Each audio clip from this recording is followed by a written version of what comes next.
근데 제가 가르치는 애들이 다 성적이 좋았어요. 무엇보다도 수업하는 태도가 너무 좋아졌어요. 그래서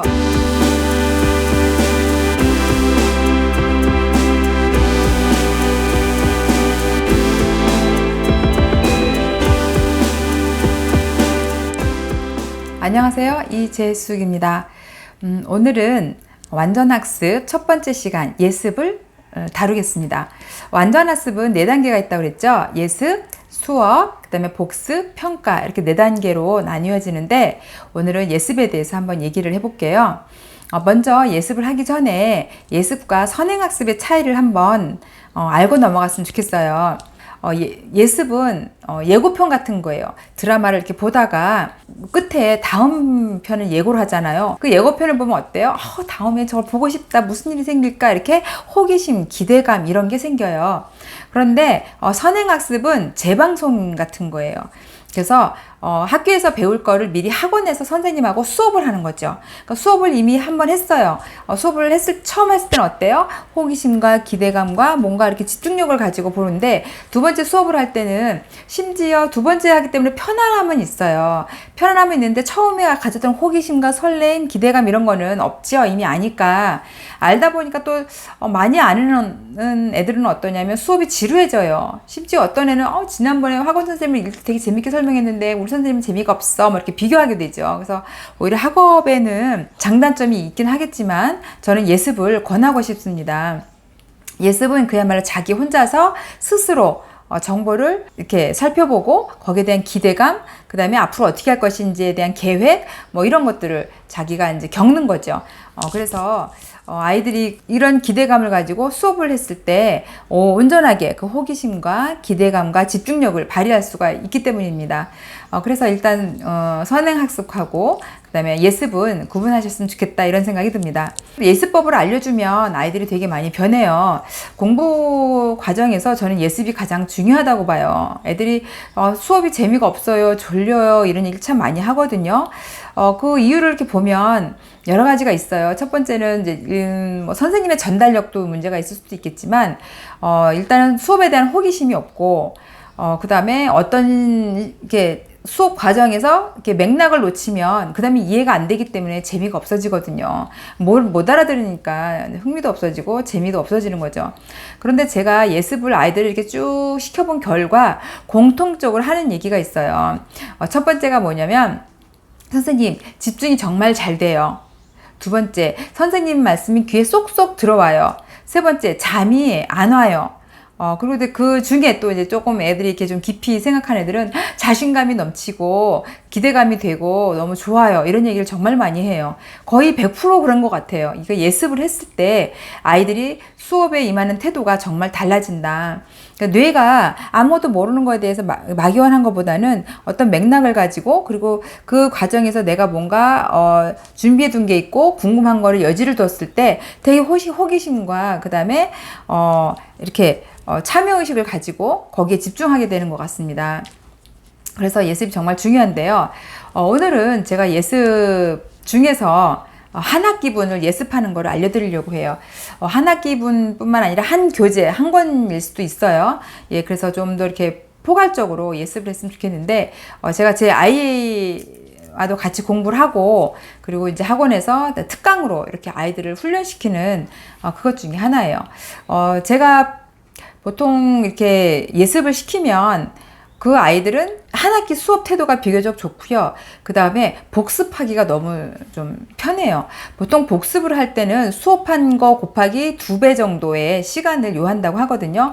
근데 예습을 하면 그 시간이 정말 줄어들어요. 제가 하는 이제 예습법은 제가 주로 이제 독서 전문가로 이렇게 활동을 많이 했었는데 그 독서법을 기반으로 한 그리고 실제로 적용했을 때 정말 효과를 많이 본 방법입니다. 먼저 한 과목, 하루에 한 과목 정도 하는 게 좋아요. 보통 한 5시간 정도 이렇게 걸리더라고요.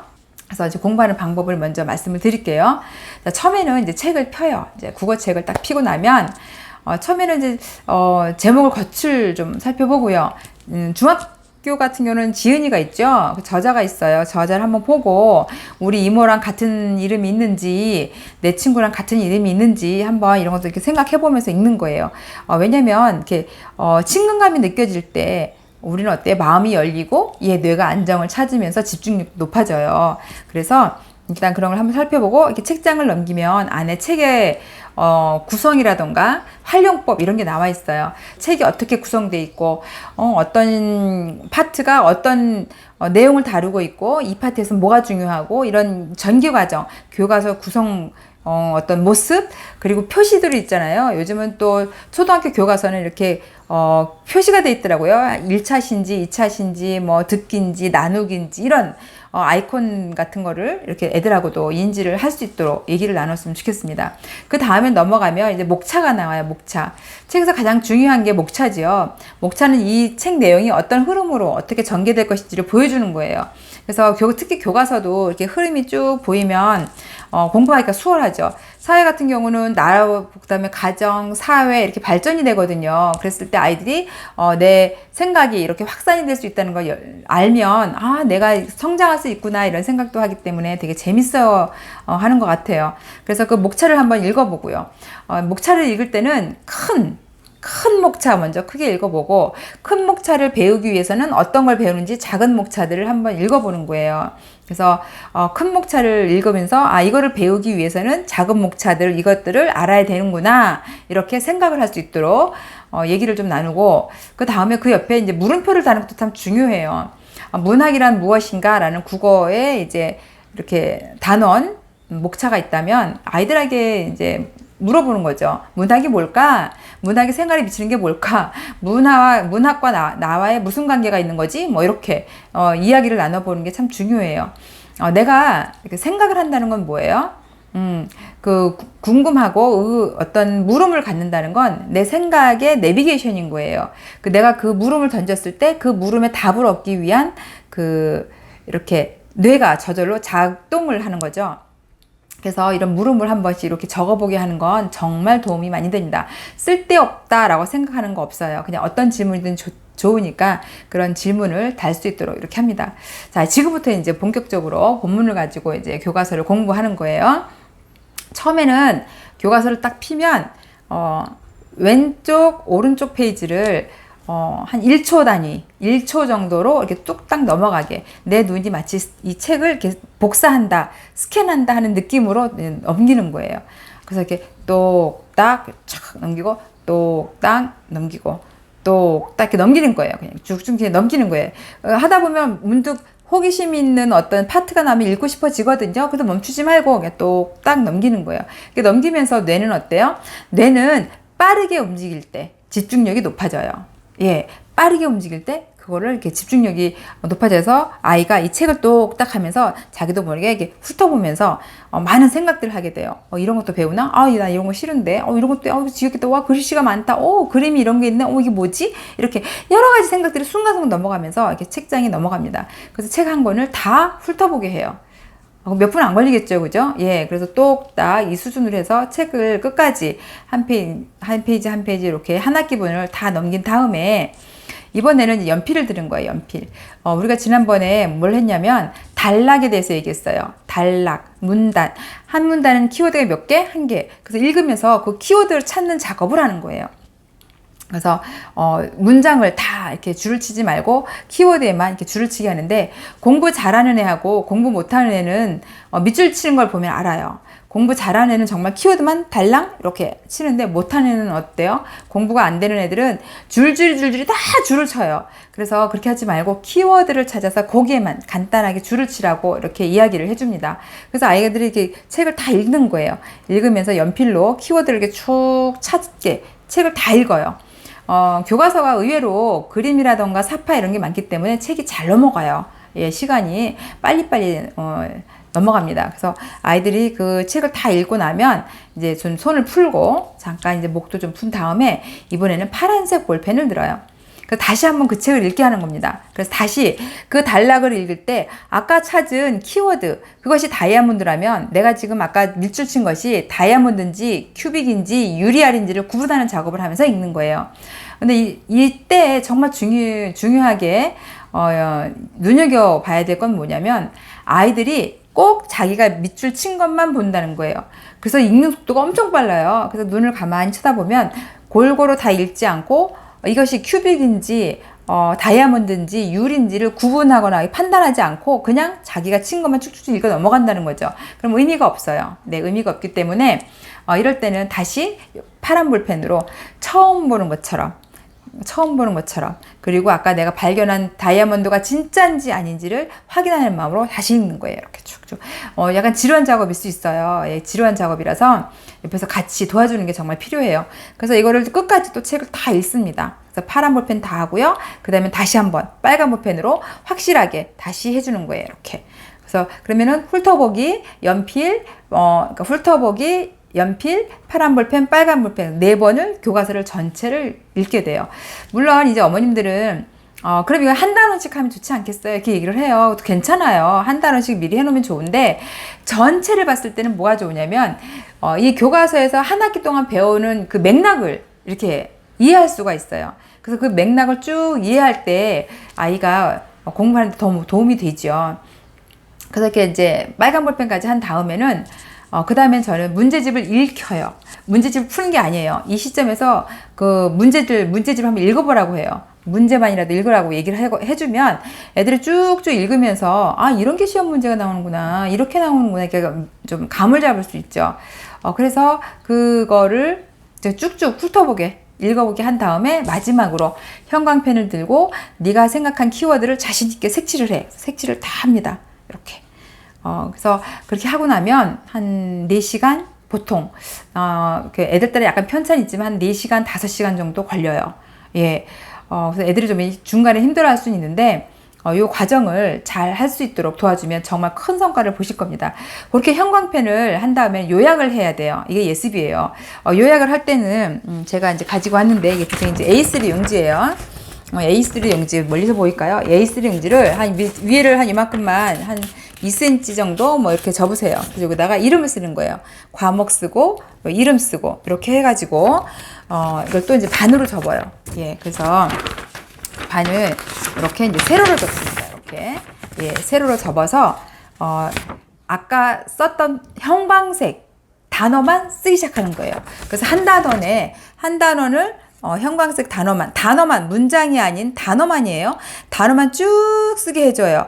그러면서 한 단원이 끝나면 한 이만큼 5cm 정도를 띄웁니다. 그러면서 다시 또 한 단원을 쭉 써요. 그리고 또 5cm 띄웁니다. 그렇게 한 게 여러 가지가 있는데 제가 이제 한번 가지고 와봤거든요. 이제 이게 이제 국어예요. 국어. 중학생이에요. 중학생 1학년이 이제 했던 건데 국어를 이렇게 하고 요만큼을 자기가 요약한 거죠. 국어 읽으면서 뭐 이렇게 여러 가지 쓰는 게 아니라 국어는 쓰기 사실 별로 없잖아요. 제목 쓰고 뭐 몇 가지 쓰고 나면 사실은 없어요. 그래서 그거를 이만큼 쓰고 그 다음에 비우는 거예요. 이만큼을 비우고 이건 수업 때 이제 쓸 거거든요. 그래서 또 쓰고 이렇게 비워요. 비우고 그 다음 단원 쓰고 이게 한 학기분이에요. 한 학기 책을 읽고 형광펜을 썼는데 이렇게 나와요. 그리고 이제 과학도 있어요. 과학은 좀 많아서 2개예요. 2개. 이게 한 페이지, 이렇게 2페이지. 이거는 이렇게 빽빽한 이유는 원래 이렇게 빽빽하지 않은데 얘가 수업 중에 이 공책 대신 이걸 써서 그래요. 그래서 수업 중에 한 것들도 필기를 하고 약간 종이가 모자랄 때는 이제 포스트잇으로 이렇게 붙여서 이렇게 된 거거든요. 이것도 역시 얘가 그 수업한 내용을 쓰고 그 다음에 비우고 또 수업한 내용을 쓰고 비우고 이렇게 이런 과정을 거친 거예요. 근데 내용이 많아서 이거는 페이지가 이렇게 2페이지가 넘어갔어요. 그리고 또 이제 수학도 있어요. 수학도 똑같이 합니다. 수학도 똑같이 읽어요. 그냥 읽어요. 그냥 수학도 그냥 읽으면 돼요. 뭐 x 플러스 y는 뭐 어쩌고 이렇게 쭉 그거를 그냥 풀려고 하는 게 아니고 그냥 읽는 거예요. 쭉쭉 읽어서 읽고 중요하다고 생각되는 걸 또 이렇게 적는 거예요. 문제를 푸는 게 아니라 이렇게 적고 쉬고 띄우고 또 적고 띄우고 수학은 요게 한 학기분이에요. 예, 요게 한 학기분 이렇게 나오고요. 또 이제 사회도 있어요. 네, 이거는 이제 사회도 쓰고 이제 띄우고 쓰고 띄우고 이렇게 했는데 이건 이제 공책 수업 중에 필기한 내용이 들어가서 지금 빡빡하게 보이는데 그 형광펜으로 쓴 것만 이렇게 쓰고 띄우고 쓰고 띄우고 이렇게 하는 과정이에요. 사회가 있고요. 영어도 마찬가지예요. 영어도 문장을 다 쓰는 건 아니고 문법이라던가 이렇게 핵심 중요한 단어들 이런 것만 이렇게 쓰고 띄우고 쓰고 띄우는 거예요. 쓰고 이렇게 띄우고 쓰고 띄우고 이런 식으로 이렇게 해서 과목별로 이렇게 매일 하루에 한 과목 정도 한 2과목 이상 못해요. 너무 시간이 많이 걸려서. 그런데 한 일주일만 중요 과목을 이렇게 해서 요약까지 하면 아이가 한 학기가 편안해요. 그럼 이거를 이제 한 학기 끝인가요? 그렇지는 않아요. 이제부터 이제 시작이 뭐냐면 아이가 이제 영어 시간이 되기 전에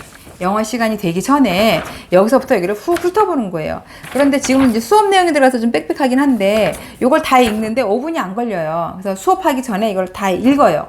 그런데 이제 여기서 중요한 게 뭐냐면 책을 처음부터 끝까지 훑어보기, 연필로 한번 표시하고 파란 볼펜 표시하고 빨간 볼펜 표시한 다음에 형광펜으로 해봤잖아요. 그러니까 거의 5번을 본 거예요. 애들 머릿속에는요. 이 책의 흐름이 전체가 다 들어와 있어요. 보통 아이들을 보면 얘기를 할 때 뭐냐면 책을 읽은 게 기억이 난다고 그래요. 그 그림이 어디쯤에 있었는데 이렇게까지 기억을 해요. 세세하게 정확한 암기를 하는 것 같지는 않지만 전반적인 흐름 속에서 그걸 기억을 해요. 그래서 아이들이 공부 전에 여기에서 여기까지 이렇게 훑어보면 그 교과서가 머릿속에 계속 맴도는 거예요. 계속 맴돌아요. 그래서 수업을 할 때 한번 읽어보고 처음부터 끝까지 읽어보고 그 다음에 공부를 하죠. 공부를 하고 그 다음 수업이면 여기서 이제 수업부터 시작한다. 그러면 애가 여기서부터 또 읽어봐요. 이렇게. 그리고 또 수업에 들어가요. 그러면 어떻게 돼요? 전에 했던 공부를 잊어버리지 않아요. 복습에서도 제가 말씀을 드리겠지만 복습과 그다음에 예습이 같이 되는 거예요. 그래서 이거를 계속 이 작업을 하고 나면 시험 때가 되면 어때요? 할 게 없어요, 공부가. 저희 아이가 점수를 잘 맞고 하는 거 보면 그때는 지금보다 과목이 좀 많았었어요. 저희 애가 지금은 이제 20살이 넘었으니까. 근데 다 100점 맞고 뭐 하나 정도 틀리고 막 이랬었어요. 근데 제가 가르치는 애들이 다 성적이 좋았어요. 무엇보다도 수업하는 태도가 너무 좋아졌어요. 그래서 예습을 저는 매일매일 하는 것도 중요한데 이렇게 한 학기 책을 한번 이렇게 쭉 훑어볼 수 있는 이런 예습을 한번 시켜봤으면 좋겠습니다. 한번 도전해 보시는 게 어떠세요? 제가 그 아이의 한 학기 수업 태도와 성적을 보장해 드리겠습니다. 이렇게 해서 한 학기 한번 예습을 해보시고요. 그 다음에 수업 전에 요약했던 걸 한번 이렇게 훑어보는, 읽어보는 이 연습만 시키시면 아마도 크게 걱정하진 않으셔도 될 것 같아요. 되셨죠? 예습은 수업의 약 80% 정보까지 80%까지 이해하는 것을 목표로 해요. 그런데 이렇게 하면 또 80%까지는 안 될지는 모르지만 정확하게 용어라던가 이런 거 못 외울 수 있잖아요. 하지만 전체적인 맥락은 다 잡게 되죠. 이렇게 해서 예습을 꼭 시켜줬으면 좋겠습니다. 좀 쉽지는 않아요. 그래서 제가 단체로 이렇게 훈련을 좀 시키는 편이긴 한데 해보면 너무 효과가 좋아요. 한번 해보시죠. 네, 오늘은 완전 학습에서 예습 부분을 같이 해봤습니다. 수고하셨습니다.